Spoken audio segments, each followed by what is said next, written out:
రాజన్న సిరిసిల్ల జిల్లా తిప్పాపురం గ్రామ మహిళలు అక్రమంగా తరలిస్తున్న ఇసుక ట్రాక్టర్లను అడ్డుకున్నారు. దీంతో ఒక్కసారిగా ఎక్కడి ట్రాక్టర్స్ అక్కడే నిలిచిపోయాయి. గత కొన్ని రోజులుగా ఇసుక ఈ ప్రాంతం నుంచి తరలించడం వల్ల తీవ్ర ఇబ్బందులు పడుతున్నామని స్థానిక మహిళలు ఆవేదన వ్యక్తం చేస్తున్నారు. ఎన్నిసార్లు ఈ సమస్యను అధికారుల దృష్టికి తీసుకెళ్లినా కూడా పట్టించుకోవడం లేదంటూ వాపోతున్నారు.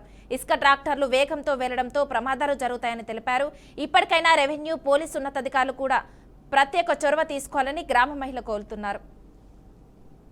మాకు తిప్పాపురంలో ప్రతి హనుమాన్ టెంపుల్ వాళ్ళకి పుష్కే ట్రాక్టర్లు వాళ్ళు పర్మిషన్ ఇస్తున్నారు కాబట్టి మేము వద్దంటలే. కాకపోతే పొద్దున్న 8 గంటల నుండి నైట్ 10-11 గంటల దాకా కొడుతూనే ఉన్నారు.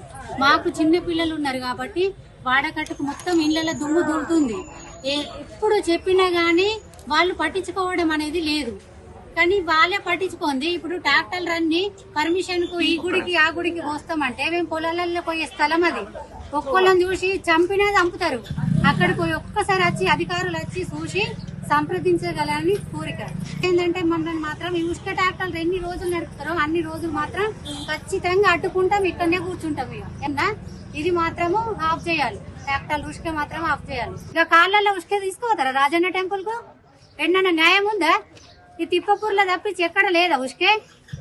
మమ్మల్ని మొత్తం అడవి ఎత్తురు, తిప్పపూరి గ్రామాన్ని అడవి ఎత్తురు. మరి ఎవరు వచ్చి మాట్లాడతారో మాట్లాడని అధికారులను రమ్మను, వచ్చి వాళ్ళని మాట్లాడి ఇక్కడ మాకు ఏదో న్యాయం చెప్పమనండి. మాకు న్యాయం చేసిన తర్వాతనే ఉష్క ట్రాక్టర్లు కదురుతాయి. మాకు